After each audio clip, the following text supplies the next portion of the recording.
മിഥുൻ, BJPയുടെ ഒരു മുതിർന്ന നേതാവ് MS കുമാർ അദ്ദേഹത്തിന്റെ ഒരു ഫേസ്ബുക്ക് കുറിപ്പ് ഏറെ ശ്രദ്ധ നേടുകയാണ്.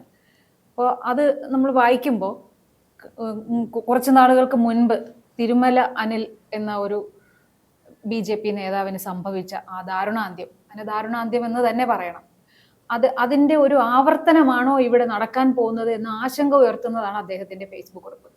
ഇപ്പോൾ ഒരു സഹകരണ സംഘം രൂപീകരിച്ചു കഴിയുമ്പോൾ ഇപ്പോൾ അദ്ദേഹത്തിന്റെ കുറിപ്പനുസരിച്ച് നോക്കുകയാണെങ്കിൽ അവിടെ നിന്ന് ലോൺ എടുത്തിട്ടുള്ളതെല്ലാം BJPയുടെ പ്രമുഖരായ ഈ സംസ്ഥാന ഭാരവാഹികൾ ഉൾപ്പെടെ ഉള്ളവർ ഉണ്ട് എന്നാണ് പറയുന്നത്.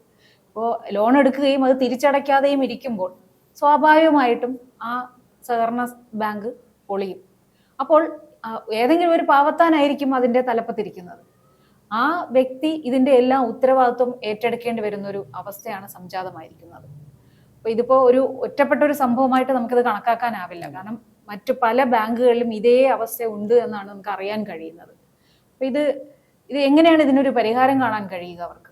അല്ല, ഇത് ഈ വളരെ ഗൗരവമുള്ള ഒരു ഫേസ്ബുക്ക് പോസ്റ്റാണ് MS കുമാറിന്റെ. ചെറിയ നേതാവൊന്നുമല്ല, അദ്ദേഹം മുൻ സംസ്ഥാന വക്താവായിരുന്നു. അദ്ദേഹം BJPയേക്കാൾ ഉപരി RSSൽ കൂടി വന്ന സംഘപരിവാറിന്റെ മുതിർന്ന നേതാവ്, RSSുമായിട്ട് വളരെ അടുപ്പമുള്ള ഒരു നേതാവാണ്. ഒപ്പം തന്നെ അദ്ദേഹം ഈ പറയുന്ന പോലെ BJPയിലെ തന്നെ ഒരു എന്താ പറയുക അധികം ഇതൊന്നുമില്ലാത്ത വളരെ സാത്വികനായിട്ടുള്ള ഒരു നേതാവായിട്ടാണ് അദ്ദേഹത്തെ വിലയിരുത്തപ്പെടുന്നത്.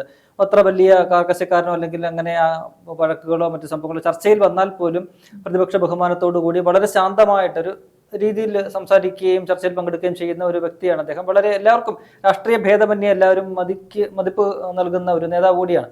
അദ്ദേഹത്തിന്റെ ഫേസ്ബുക്ക് പോസ്റ്റിൽ വളരെ ഗൗരവമായിട്ടുള്ള ചില കാര്യങ്ങളാണ് അദ്ദേഹം പറയുന്നത്.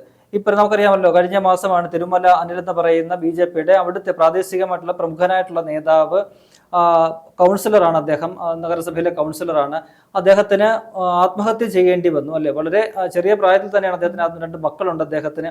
അപ്പോൾ ആ വിഷയമൊക്കെ ഇതിനകത്ത് പറയുന്നുണ്ട്. വലിയ നിലയിലേക്ക് എത്തേണ്ട ഒരു നേതാവായിരുന്നു അനിൽകുമാർ. അദ്ദേഹത്തിന് പാതി വഴിയിൽ വെച്ച് തന്റെ ജീവൻ വില കൊടുക്കേണ്ടി വന്നത് അത് BJPയുടെ തന്നെ ഒരു ഇത് കുഴപ്പം കൊണ്ടാണ് എന്നാണ് ഈ ഫേസ്ബുക്ക് പോസ്റ്റിലെ MS കുമാർ പറയുന്നത്.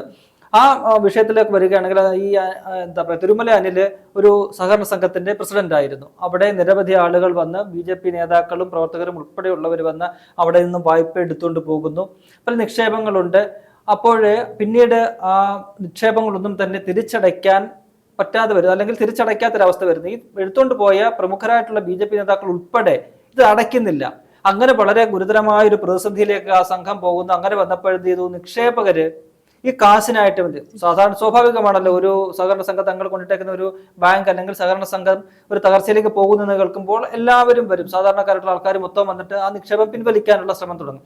അപ്പോഴങ്ങനെ വന്നപ്പോൾ ഈ നിക്ഷേപകർക്ക് നിക്ഷേപം കൊടുക്കാനുള്ള കാശ് മടക്കി കൊടുക്കാനുള്ള തുകയില്ല, അവർക്ക് പുതിയ നിക്ഷേപങ്ങൾ വരുന്നില്ല, ഈ വായ്പ എടുത്തുകൊണ്ട് പോയവരെ തിരിച്ച് അടയ്ക്കുന്നില്ല. ഈ അടയ്ക്കാത്തവരൊക്കെ തന്നെ പ്രമുഖരായിട്ടുള്ള BJP നേതാക്കളാണ്. അങ്ങനെ വന്ന് വലിയ പ്രതിസന്ധിയായി. ഇത് പാർട്ടിയിൽ ചർച്ചയായി. പാർട്ടിയിൽ നിന്ന് പോലും ഒരു പിന്തുണ ഇല്ലാതെ വരുമ്പോഴാണ് ആ തിരുമല അനിൽ എന്ന് പറയുന്ന നേതാവിന് തന്റെ ജീവൻ ബലിയർപ്പിക്കേണ്ടി വരുന്നത്. അത് വലിയ വിവാദമായതാണ്, ചർച്ചയായതാണ്. അതേസമയം BJPയുടെ സംസ്ഥാന നേതൃത്വമൊന്നും അത് ഏറ്റെടുക്കുകയൊന്നും ചെയ്തിട്ടില്ല ഇതുവരെ. അദ്ദേഹം കേസൊക്കെ എടുത്തിട്ടുണ്ടെങ്കിൽ പോലും എങ്ങും അന്വേഷണമൊന്നും എത്തിയിട്ടില്ല. ആ വലിയ രീതിയിൽ അത് ചർച്ചയായിട്ട് ഇങ്ങനെ നിൽക്കുമ്പോഴാണ് ഈ MS കുമാർ തന്റെ ഫേസ്ബുക്ക് പോസ്റ്റ് ഇടുന്നത്. അദ്ദേഹം പറയുന്നത് എന്താ പറയുക, താനും അതേ സമാനമായ ഒരു അവസ്ഥയിലൂടെ കടന്നു പോവുകയാണെന്നാണ് അദ്ദേഹം പറയുന്നത്. അതായത് ഏത് നിമിഷം വേണമെങ്കിലും അദ്ദേഹവും അധികം താമസിയാതെ സമീപ ഭാവിയിൽ തന്നെ ഒരു പക്ഷേ അദ്ദേഹം ഒരു മുഴം കയറിൽ തന്റെ ജീവൻ അവസാനിപ്പിച്ചേക്കാം എന്നതിന്റെ ഒരു വ്യക്തമായ സൂചനയാണ് ഈ ഫേസ്ബുക്ക് പോസ്റ്റിൽ പറയുന്നത്. കാരണം അദ്ദേഹം തിരുവിതാംകൂർ സഹകരണ സംഘം എന്ന് പറയുന്ന ഒരു സഹകരണ സംഘത്തിന്റെ പ്രസിഡന്റാണ്. ആ സഹകരണ സംഘം സമാനമായ രീതിയിൽ സംഘപരിവാറിന്റെ നേതൃത്വമുള്ളതാണല്ലോ. അവിടെയും ഇതേപോലെ നിരവധി ആളുകൾ വന്ന് സാധാരണ BJP പ്രവർത്തകർ മുതൽ സംസ്ഥാന ഭാരവാഹികൾ വരെ, അദ്ദേഹം കാര്യങ്ങളൊക്കെ തന്നെ ഫേസ്ബുക്ക് പോസ്റ്റിൽ വിശദമായിട്ട് പറയുന്നുണ്ട്. സംസ്ഥാന ഭാരവാഹികൾ വരെ, സെൽ കൺവീനർമാർ ഉൾപ്പെടെയുള്ളവര് ലക്ഷക്കണക്കിന് രൂപ ഇങ്ങനെ വായ്പയായിട്ട് എടുത്തുകൊണ്ട് പോയിട്ടുണ്ട്. എന്നാൽ ഇന്നേ വരെ തിരിച്ചടയ്ക്കപ്പെട്ടിട്ടില്ല. ഈ വായ്പ എടുത്തുകൊണ്ട് പോയവരിൽ ഏതാണ്ട് 70% ആളുകളും BJP പ്രവർത്തകരാണ്. അതിൽ തിരിച്ചടയ്ക്കാത്തതിൽ ഏതാണ്ട് 90%-ലധികവും BJP നേതാക്കളോ പ്രവർത്തകരോ ആണ്. അപ്പോൾ വലിയൊരു പ്രതിസന്ധി ഘട്ടത്തിൽ ഇങ്ങനെ നിൽക്കുകയാണ്. ഇനിയിപ്പോൾ അദ്ദേഹം ഒരു മുന്നറിയിപ്പായിട്ട് പറയുന്നത്, ഇതൊരു ആദ്യത്തെ ഒരു എന്താ പറയുക തുടക്കം എന്നുള്ള നിലയിൽ ഈ ഒരു അറിയിപ്പായിട്ടാണ് ഈ ഒരു പോസ്റ്റ് ഇടുന്നത്. ഇനി അടുത്ത ഘട്ടമായിട്ട് ഇത് ആരൊക്കെയാണ് എടുത്തുകൊണ്ട് പോയത്, ഈ നിക്ഷേപം ആരൊക്കെയാണ് പണം എടുത്തുകൊണ്ട് പോയത്, വായ്പയായിട്ട് കൊണ്ടുപോയത്, തിരിച്ചടയ്ക്കാത്തത്, അവരുടെ എല്ലാം പേര് വിവരങ്ങൾ താൻ ആ തുക ഉൾപ്പെടെ താൻ അടുത്ത ഫേസ്ബുക്ക് പോസ്റ്റില് പ്രസിദ്ധപ്പെടുത്തുമെന്ന് അദ്ദേഹം പറയുന്നുണ്ട്. അപ്പോൾ അദ്ദേഹം ഒരു എന്താ പറയുക, ഒരു മുന്നറിയിപ്പായിട്ട് കൊടുക്കുകയാണ്, ഒരു ഭീഷണി സ്വരത്തിൽ, ഭീഷണി അല്ലെങ്കിൽ പോലും നിങ്ങൾ ഒരു പേടിപ്പിക്കുക എന്നൊക്കെ നമ്മൾ പറയത്തില്ലേ. ഒരു ചിലവരെ കാണുമല്ലോ, അഭിമാന ബോധമുള്ളവരൊക്കെ തന്നെ അത്തരം വിവരങ്ങൾ തന്റെ പുറത്തു വരിക എന്ന് പേടിച്ചുകൊണ്ട് ചിലപ്പോൾ കൊണ്ടടയ്ക്കുന്നെങ്കിൽ അടയ്ക്കട്ടെ എന്നുള്ള നിലയിലായിരിക്കാം. അപ്പോൾ അദ്ദേഹം അങ്ങനെ ചെയ്യുമെന്നാണ് പറയുന്നത്. ഒപ്പം തന്നെ മറുവശത്ത് അദ്ദേഹം പറയുന്നത്, ഈ തിരുമല അനിലിന്റെ മരണത്തിൽ BJPക്ക് വലിയൊരു പങ്കുണ്ട്, അവരൊന്നും ഇടപെട്ടില്ല എന്നൊരു വലിയ ഗുരുതരമായ ആരോപണം അദ്ദേഹം ഉന്നയിക്കുന്നുണ്ട്. അത് സത്യമാണ്. ആ വിഷയം ഉണ്ടായതിനു ശേഷമോ അല്ലെങ്കിൽ അവസാന നിമിഷമോ അദ്ദേഹം ആത്മഹത്യ ചെയ്യുന്നതിന്റെ തലേന്ന് പോലും ഇതുമായി ബന്ധപ്പെട്ട് ചർച്ച നടത്തിയിട്ടും നമുക്ക് പുറത്തുവന്ന വാർത്തകൾ പ്രകാരം മനസ്സിലാക്കാൻ കഴിഞ്ഞത് രാജീവ് ചന്ദ്രശേഖർ സംസ്ഥാന അധ്യക്ഷൻ അദ്ദേഹം ഇതിൽ കൈമലർത്തി എന്നാണ് പറയുന്നത്. തനിക്ക് സഹായിക്കാൻ കഴിയില്ല എന്നൊരു പ്രതികരണം അദ്ദേഹം നടത്തിയതോടുകൂടി അനിലിന്റെ എല്ലാ പ്രതീക്ഷകളും തകർന്നു പോയി. അങ്ങനെയാണ് പിറ്റേന്ന് അദ്ദേഹം ജീവൻ അവസാനിപ്പിക്കാമെന്നൊരു തീരുമാനത്തിലേക്ക് എത്തിയത് എന്നാണ്. ഈ വിഷയത്തിലും തനിക്കും സമാനമായ ഒരു അനുഭവം ആണ് വരാൻ പോവുക. അതായത് ഒരു അനുഭവം മുന്നിൽ നിൽപ്പുണ്ടല്ലോ, അയാളെ സഹായിച്ചിട്ടില്ല BJP നേതൃത്വം, തനിക്കും ആ രീതിയിലുള്ള ഒരു അനുഭവം വരാം. നേതാക്കളൊന്നും തന്നെ സഹായിക്കാൻ സാധ്യതയില്ല എന്ന് പറയുന്നുണ്ട്. ഒപ്പം തന്നെ എന്താ പറയുക, ഒരു BJP റിബൽ എന്നുള്ള നിലയിലാണ് ആ പോസ്റ്റിൽ അദ്ദേഹം പല കാര്യങ്ങളും പറയുന്നത്. തദ്ദേശ തെരഞ്ഞെടുപ്പൊക്കെ അടുത്തിരിക്കുകയാണെന്നുള്ള കാര്യങ്ങൾ അദ്ദേഹം പറയുന്നുണ്ട്. ഇനിയിപ്പോൾ BJP മൊത്തത്തിലുള്ള കേരളത്തോടുള്ള ഒരു അഭിസംബോധന, അല്ലെങ്കിൽ കേരളത്തെ മൊത്തത്തിൽ അഭിസംബോധന ചെയ്തിട്ട് പറയുന്ന രീതിയിലാണ് MS കുമാർ പറയുന്നത്. തദ്ദേശ തെരഞ്ഞെടുപ്പൊക്കെ വരികയാണ്, അപ്പോൾ നിങ്ങൾ ഇക്കാര്യങ്ങളൊക്കെ തന്നെ മനസ്സിലാക്കിക്കൊണ്ട് വേണം വോട്ട് ചെയ്യേണ്ടത് എന്ന് അദ്ദേഹം ഈ ഫേസ്ബുക്ക് പോസ്റ്റിന്റെ അവസാന സെന്റൻസ് ആയിട്ട് അദ്ദേഹം പറഞ്ഞു വെക്കുന്നുണ്ട്. ഇതിങ്ങനെയാണ് പറയുന്നത്: ജനങ്ങൾ വിവേകമുള്ളവരും കാര്യങ്ങൾ തിരിച്ചറിയുന്നവരുമാണ്, അവർ വോട്ടർമാരുമാണ്. മനസ്സിലായില്ലേ?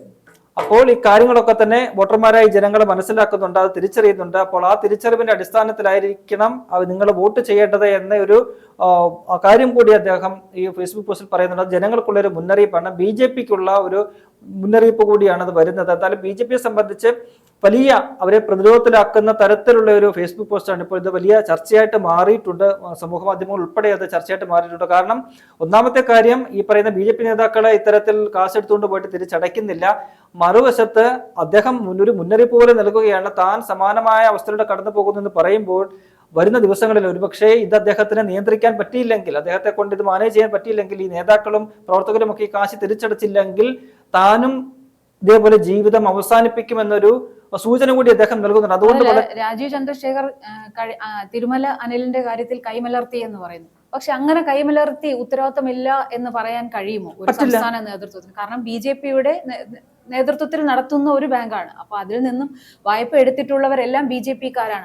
കുറഞ്ഞ പക്ഷം അവർക്ക് നിർദ്ദേശം നൽകുകയോ പകരം എന്തെങ്കിലും സൊല്യൂഷൻ കണ്ടെത്താൻ സഹായിക്കുകയോ ചെയ്യുന്നതിന് പകരം കൈമലർത്തുകയാണോ ചെയ്യാൻ? അപ്പൊ ഇദ്ദേഹത്തിന്റെ കേസിലും നേതൃത്വത്തിൽ നിന്നും അങ്ങനെ ഒരു സമീപനം, ഇദ്ദേഹത്തിന് അനുകൂലമായ ഒരു സമീപനം ഉണ്ടാകില്ല എന്ന് ഇദ്ദേഹത്തിന് ഏകദേശം ഉറപ്പുണ്ടെന്ന് തോന്നുന്നു. ഉണ്ടാകണം എന്നാണ് തോന്നുന്നത്. കാരണം അദ്ദേഹം കഴിഞ്ഞ കുറെ നാളായിട്ടും പാർട്ടിയോടൊക്കെ തന്നെ എന്താ പറയുക, മുഖ്യധാരയിലൊന്നും ഇല്ലാത്തൊരു നേതാവ് കൂടിയാണ് MS കുമാർ. അപ്പോൾ സ്വാഭാവികമായിട്ടും പാർട്ടിയോട് എന്തെങ്കിലും ഭിന്നിപ്പിലാണോ? ഈ ഫേസ്ബുക്ക് പോസ്റ്റ് മൊത്തത്തിൽ വായിക്കുമ്പോൾ നമുക്ക് ആ രീതിയിലാണ് അദ്ദേഹം പാർട്ടി വിടാനുള്ള ഒരു തയ്യാറെടുപ്പിലാണോ എന്നൊക്കെ തന്നെ തോന്നും. അനിൽകുമാറിന്റെ കാര്യത്തിലേക്ക് വരുമ്പോൾ ശരിയാണ് ചേച്ചി പറഞ്ഞത്. സ്വാഭാവികമായിട്ടും അദ്ദേഹം മരിച്ചതിന് ശേഷമാണെങ്കിൽ പോലും അതിന്റെ ബാധ്യതകൾ തീർത്ത് അതിന് മുന്നേ ചെയ്യേണ്ടതായിരുന്നു. ആ വിഷയം പാർട്ടിയുടെ മുന്നിൽ വന്ന സംഭവമാണ്, ചർച്ച ചെയ്യപ്പെട്ടതാണ്. എന്തെങ്കിലും സംഭവിച്ചു കഴിഞ്ഞിട്ട് ആദരാഞ്ജലികൾ അർപ്പിച്ചിട്ട് കാര്യമില്ല, ജീവിച്ചിരിക്കുമ്പോൾ ചെയ്യേണ്ട കാര്യങ്ങൾ ചെയ്യണം പാർട്ടി. നമുക്കറിയാമല്ലോ, അന്ന് എന്താ പറയുക, അനിലിന്റെ ആ സംസ്കാര ദിവസം ആ സമയത്താണ് ഈ പറയുന്ന സംസ്ഥാന അധ്യക്ഷൻ അവിടേക്ക് കയറി വരുമ്പോഴേ ഒരു വനിതാ മാധ്യമപ്രവർത്തക അവരോട് ചോദ്യം ചോദിക്കുമ്പോൾ അവരോട് വലിയ ആക്രോശിച്ചുകൊണ്ട്, നീ അവിടെ നിന്നാ മതി, നീ ചോദിക്കണ്ട എന്ന് പറഞ്ഞുകൊണ്ട് രാജീവ് ചന്ദ്രശേഖരെ ആക്രോശിച്ച് സംസാരിച്ച കാര്യം നമുക്ക് ഓർമ്മയുണ്ടല്ലേ? അപ്പോഴേ അതൊക്കെ അതിന്റെയൊക്കെ പിന്നിൽ എന്തായിരുന്നു എന്നുള്ള കാര്യം നമുക്കിപ്പോൾ വ്യക്തമായി വരുന്നുണ്ട്. ആ ജീവിച്ചിരുന്ന സമയത്ത് അവരൊന്നും ചെയ്തിരുന്നില്ല എന്ന് മാത്രമല്ല, മരിച്ചതിന് ശേഷവും ആ കുടുംബത്തെ അവഗണിക്കുന്ന ഒരു സമീപനമാണ് BJP നേതൃത്വം സ്വീകരിച്ചിരിക്കുന്നത്. അവർക്ക് ഒന്നും ഒഴിഞ്ഞു മാറാൻ പറ്റില്ല. നോക്കൂ, ഈ വയനാട്ടിലെ കോൺഗ്രസുമായി ബന്ധപ്പെട്ടൊരു സംഭവം ഉണ്ടല്ലോ അല്ലേ? ആ വയനാട്ടിലെ മുൻ ട്രഷററായിരുന്ന NM വിജയൻ അദ്ദേഹം ആത്മഹത്യ ചെയ്ത സംഭവത്തില് പാർട്ടി അദ്ദേഹത്തിന്റെ ബാധ്യതകൾ മൊത്തം ഏറ്റെടുക്കുന്ന ഒരു കാഴ്ച നമ്മൾ കണ്ടു അല്ലെ? കോൺഗ്രസിനെ വലിയ രീതിയിൽ വിമർശിക്കുകയും പ്രതിസ്ഥാനത്ത് നിർത്തുകയും ഒക്കെ ചെയ്ത ഒരു സംഭവമായിരുന്നു അത്. CPM BJP എല്ലാം ഒരുമിച്ചാണ് അവിടെ സമരങ്ങളും ഒക്കെ നടത്തിയതും എല്ലാം ചെയ്തത്. പക്ഷേ ആ വിഷയത്തില് അല്പം താമസിച്ചെങ്കിൽ പോലും KPCC ആ വിഷയം ഏറ്റെടുക്കുകയും അവരുടെ ബാധ്യതകളെല്ലാം തീർത്തുകൊണ്ട് ആ പ്രശ്നം പരിഹരിക്കുകയും ഒക്കെ തന്നെ ചെയ്തു. സമാനമായ രീതിയിൽ ഇവിടെ ഇവർക്ക് ചെയ്യാവുന്നതാണ്. ഇവരുടെ നേതൃത്വത്തിൽ നടക്കുന്ന ഒരു സഹകരണ സംഘമാണ്, പണ ഇടപാടുകളാണ്. അതിനകത്ത് ഇവര് തന്നെയാണ്, ഈ നേതാക്കന്മാർ തന്നെയാണ് വന്ന് കാശ് മേടിച്ചുകൊണ്ട് പോകുന്നത്. അപ്പോൾ അവര് സമയത്തിന് അത് തിരിച്ചടക്കേണ്ടതാണ്. സമയവും കഴിഞ്ഞു, ഇപ്പോൾ ഇനിയെങ്കിലും ഇത് തിരിച്ചടക്കേണ്ടതാണ്. അല്ലെ, അദ്ദേഹത്തിന്റെ കുറിപ്പനുസരിച്ച് സാധാരണക്കാരോ സ്ഥലവാസികളോ അല്ല വായ്പ എടുത്തിരിക്കുന്നത്. അതിൽ ഭൂരിഭാഗവും പാർട്ടിയുമായി ബന്ധപ്പെട്ടവർ തന്നെയാണ്. പ്രവർത്തകരുണ്ട്, ഉത്തരവാദിത്വം പാർട്ടി തന്നെ ഏറ്റെടുക്കേണ്ടതാണ്. സ്വന്തം കൂടെ നിൽക്കുന്ന ഒരാൾ പോയിരിക്കുന്നു, കൂടെ നിന്ന ഒരു പ്രമുഖനായിട്ടുള്ള നേതാവ് സമാനമായ ഒരു വിഷയത്തിൽ ജീവൻ ബലിയർപ്പിച്ച് പോയിരിക്കുന്നു. അപ്പോൾ അടുത്ത ഒരാൾ വീണ്ടും ഇതേ സംഭവം അവതരിപ്പിക്കുകയാണ്, പൊതുസമൂഹത്തിന് മുന്നിൽ അവതരിപ്പിക്കുകയാണ്. ഒരുപക്ഷെ അദ്ദേഹം പാർട്ടിയിൽ പറഞ്ഞിട്ടുണ്ടാകാം, പറഞ്ഞിട്ടും യാതൊരു പ്രതികരണവും ഇല്ലാതെ വന്നപ്പോൾ, പോസിറ്റീവായിട്ടുള്ള ഒരു പ്രതികരണവും ഇല്ലാതെ വന്നപ്പോഴാണ് അദ്ദേഹം പരസ്യമായിട്ട്, അല്ലെങ്കിൽ അദ്ദേഹത്തെ പോലെ ഒരാൾ പരസ്യമായിട്ട് ഇങ്ങനെ പ്രതികരിക്കുമെന്ന് നമുക്ക് വിശ്വസിക്കാൻ വയ്യ. അപ്പോൾ സ്വാഭാവികമായിട്ടും പാർട്ടി നേതൃത്വം തന്നെ കൈയൊഴിഞ്ഞു എന്ന് അദ്ദേഹത്തിന് ബോധ്യപ്പെട്ടിട്ടുണ്ട്. അപ്പോൾ നേതൃത്വത്തോട് ചോദിക്കാനുള്ളത്, ഒരാളെ നിങ്ങൾ കുരുതി കൊടുത്തു കഴിഞ്ഞു, വേറൊരാള് നിങ്ങളുടെ കൂടെ വർഷങ്ങളായിട്ട് പ്രവർത്തിച്ചുകൊണ്ട് നിൽക്കുന്ന നിങ്ങളുടെ ഒരു സമുന്നതനായ നേതാവാണ്, അദ്ദേഹം സമാനമായ രീതിയിലേക്ക് അവസ്ഥയിലേക്ക് എത്തിച്ചേർന്നിരിക്കുന്നു എന്ന് നിങ്ങൾ അറിഞ്ഞിരിക്കുകയാണ്. ഇനി അദ്ദേഹത്തെയും നിങ്ങൾ കൊലയ്ക്ക് കൊടുക്കാനുള്ള ഒരു നീക്കമാണോ നടത്തുന്നത് എന്ന ചോദ്യമാണ് കേരളീയ പൊതുസമൂഹത്തിന് ചോദിക്കാനുള്ളത്.